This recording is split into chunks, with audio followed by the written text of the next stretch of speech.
Okay, so this is what the finished product looks like. This is just one panel of very many. I'm going to show you how to put these together. I'm going to show you a few tips and tricks to help you out and save time. And when you look down the side, if you did a good job, if they're all lined up and they should all disappear, you should just see one. Just like that. That way you know they're nice and straight.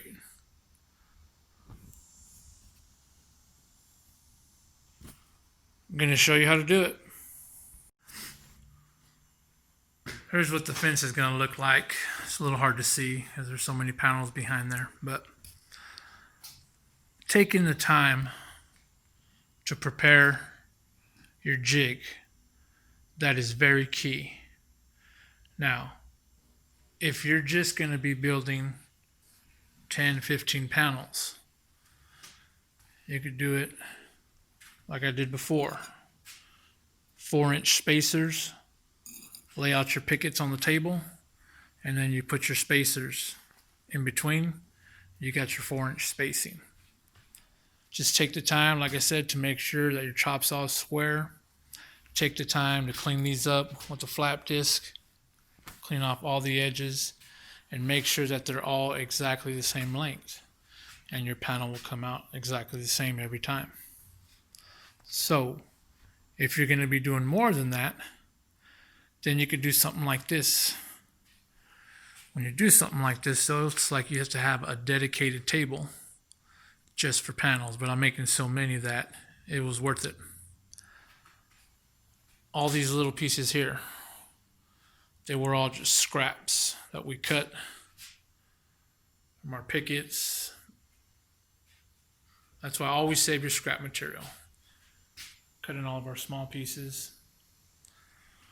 This was very tedious to set up, to weld, but I'm telling you, it saves so much time. You could just set up your rails, grab your pickets, drop them in place, and then you're ready to weld. And I'll show you how to do that here in a minute. Now, how to set up the jig with the material that we're working with, and how to center your pickets on your rails. What we are working with is 1.5 inch wide rails, 3/4 inch pickets. Now, how do we center it? So what we do is we take 1.5 inches, we subtract the width of our picket, which is 3/4 inch, and we're left with 3/4 inch. So what is half of 3/4 inch? That's 3/8. So I got one of these little squares, set it up to 3/8 from the outside. And as you'll see, once it's centered, you'll have 3/8 on this side.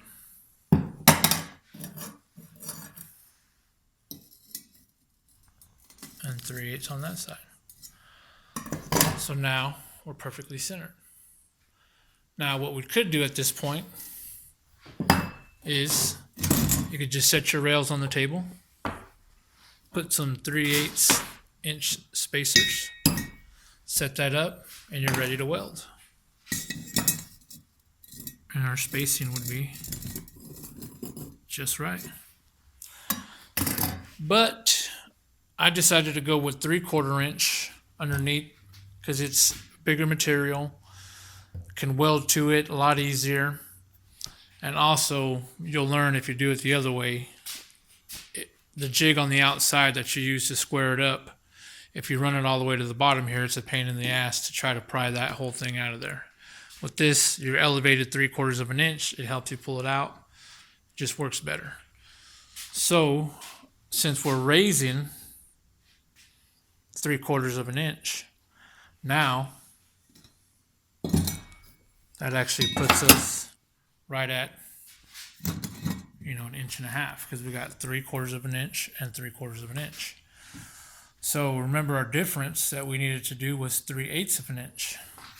So by elevating our rails 3/8 of an inch, that puts us back where we need to be to center the pickets.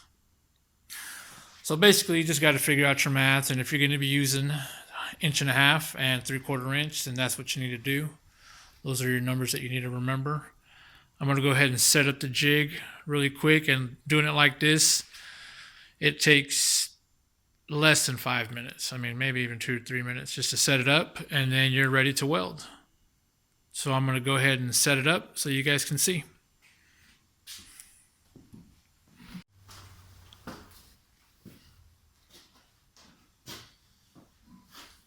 All right, you're going to see how quick and easy this goes.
That's it, you're ready to go.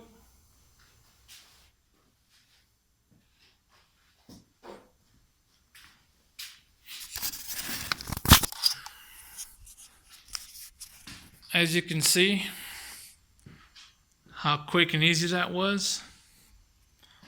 Everything is square. The rails are clamped down to the table, so you can start welding. Just so you can get a look.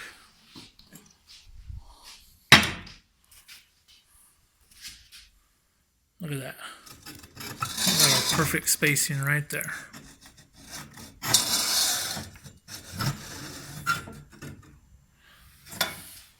So that centers your pickets. And now you can start welding. Now when you set up your jig, on this side I set it up to where I got a straight piece going all the way across, and I got these stoppers here on both sides. And on the other side, I left it open.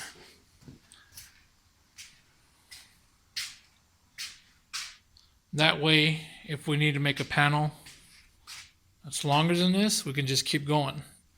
And then from there, we would use our 4-inch spacers and go from there.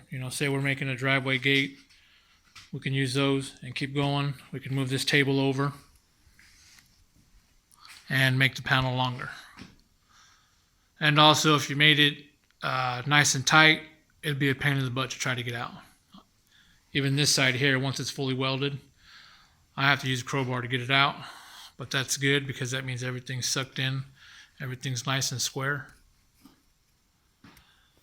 So this will be part one.